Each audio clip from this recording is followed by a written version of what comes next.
la première interrogation, le premier défi, est celui du secteur privé. Une croissance qui reste forte, mais avec une contribution du secteur privé qui diminue au cours du temps. Vous le voyez, elle contribuait à presque 10 points de croissance en 2015. La contribution du secteur privé a diminué à 2,9 en 2017. D'ailleurs, vous le voyez dans les indicateurs conjoncturels que publie le gouvernement. En 2015, tous les clignotants étaient ouverts. Vous preniez n'importe quel secteur du secteur privé, tous étaient en forte croissance. Aujourd'hui, l'économie, le secteur privé se porte bien, mais nous voyons quand même quelques secteurs où la croissance se ralentit. Par exemple, le secteur de l'électrocommunication est arrivé en plafonnement. Le secteur financier aussi, on voit que le taux de croissance du crédit diminue. Ce qui est normal, on ne peut pas galoper à 10% indéfiniment. Mais quelque part, un des enjeux est de continuer ou de réaccélérer la contribution du secteur privé à l'économie ivoirienne. Deuxième défi, alors la bonne nouvelle, c'est que pour la première fois depuis une trentaine d'années, la poussée de la croissance en Côte d'Ivoire est en partie expliquée par une meilleure productivité de l'économie. C'est un grand changement. La question, est-ce que c'est un changement structurel ou un rattrapage par rapport à une diminution de la productivité pendant ces dernières décennies? La réponse est certainement entre les deux. Mais ce graphique vous indique que la Côte d'Ivoire a plus ou moins la même productivité qu'en 1995, aujourd'hui, et l'écart entre les pays d'Asie, la Chine ou les pays d'Asie de l'Est, s'est agrandi au cours de ces 20 dernières années. La bonne nouvelle, la bonne route, c'est que vous êtes en train de réaccélérer la productivité. La mauvaise nouvelle, c'est que c'est certainement en grande partie un effet de rattrapage. Donc c'est un défi. Le troisième défi, vous le connaissez bien, c'est que la croissance n'a peut-être pas été suffisamment partagée. Alors aussi ici, il y a une bonne nouvelle.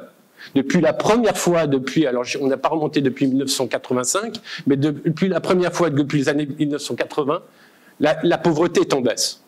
C'est une bonne nouvelle. Maintenant, elle est faiblement en baisse, ou peut-être pas autant en baisse qu'on pourrait l'espérer, ou quand on regarde la réussite des pays qui ont réussi une croissance durable, durable au cours du temps. Vous prenez des pays donc d'Asie, vous voyez qu'ils ont réussi une croissance sur la durée, mais qui était une croissance inclusive. Donc c'est un défi, hein, et c'est un défi que je pense que la plupart des citoyens et des membres du gouvernement ont bien conscience. Donc comment répondre à ces défis? Bien sûr qu'il y a de multiples façons de répondre à ce défi, mais aujourd'hui je vais porter l'accent sur un allié de poids qui est l'urbanisation.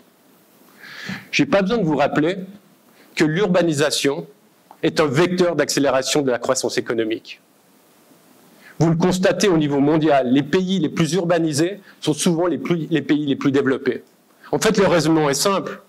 Si vous êtes une entreprise, il est plus facile d'accéder au marché, à la fois aux travailleurs et aux consommateurs, dans un endroit où il y a une concentration de personnes. Si vous êtes une famille, il est aussi plus facile d'envoyer vos enfants à l'école ou de soigner vos parents dans une ville où il y a une proximité avec des centres de santé ou des écoles. Tout ceci explique cette forte causalité entre urbanisation et croissance économique. La Côte d'Ivoire a aujourd'hui un taux d'urbanisation supérieur à 50%. Lorsque vous éliminez les petits pays, vous êtes le troisième pays le plus urbanisé du continent africain. Donc c'est un allié de poids. Toutefois, tous les pays urbains ne sont pas riches. Hein, si cette corrélation existe, elle n'est pas complètement automatique. Et malheureusement, elle n'est pas automatique en Côte d'Ivoire. Alors bien entendu, en moyenne, on vit mieux à Abidjan que dans le reste du pays. D'ailleurs, c'est pour ça que toujours des gens continuent à venir à Abidjan. Mais il est aussi vrai que si on y vit mieux, on y vit moins bien. Et en fait, les chiffres officiels de la pauvreté montrent qu'en 2008 et 2015, le taux de pauvreté à Abidjan a augmenté de 6 points, alors qu'il a diminué dans le reste du pays. C'est bien un indicateur qu'on y vit moins bien. Et pourquoi on y voit bien? Les symptômes sont visibles. La congestion, la difficulté de trouver des emplois productifs, la pollution, l'insécurité, etc., etc.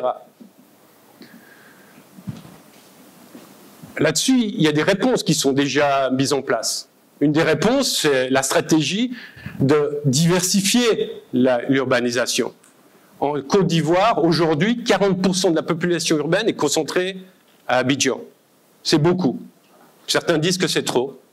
En tout cas, c'est trop par rapport aux normes internationales, ou en tout cas, la différence entre la capitale économique qui est Abidjan et la deuxième ville du pays est beaucoup plus grande que dans la plupart des pays à la fois développés et à la fois industrialisés.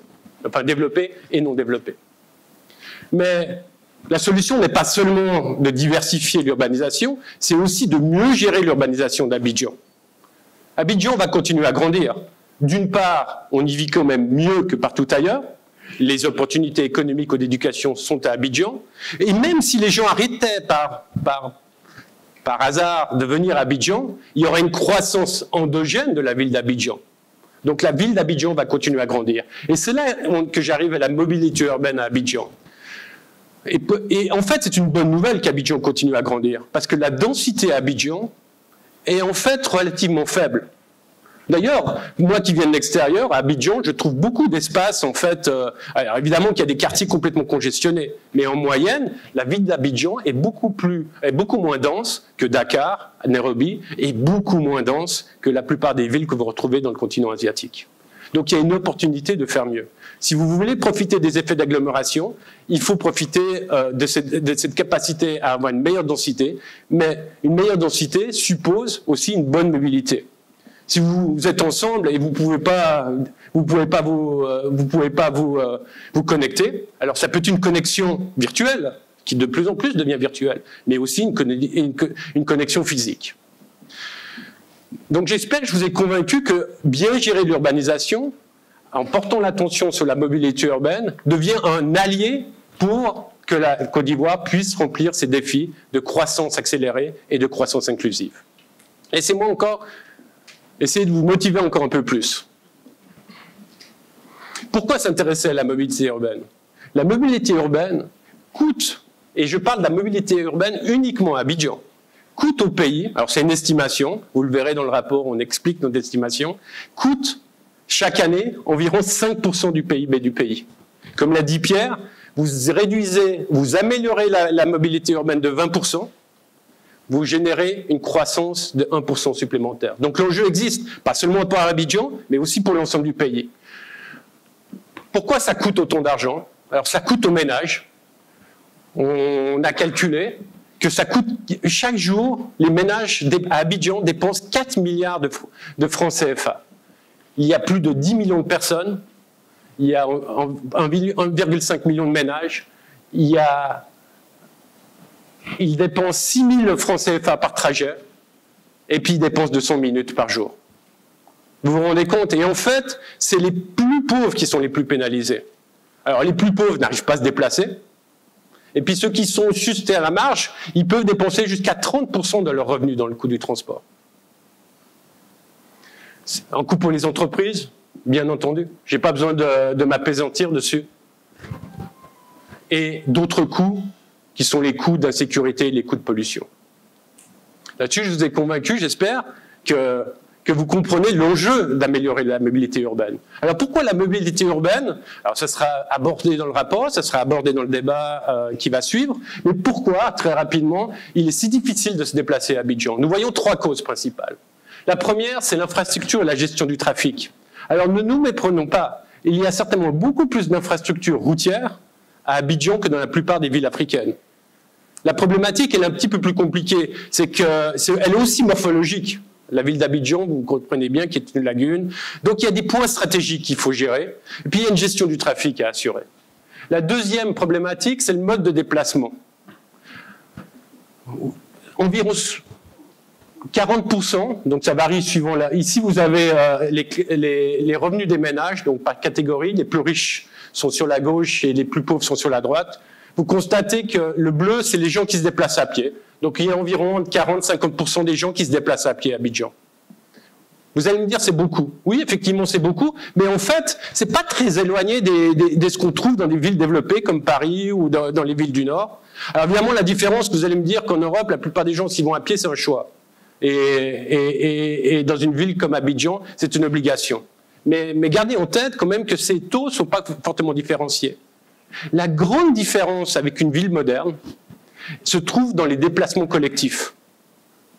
Le nombre de gens qui utilisent des déplacements collectifs de masse, alors vous n'en avez pas à Abidjan, ils sont en construction, fort heureusement, est 4 à 5 fois inférieur que dans une ville moderne.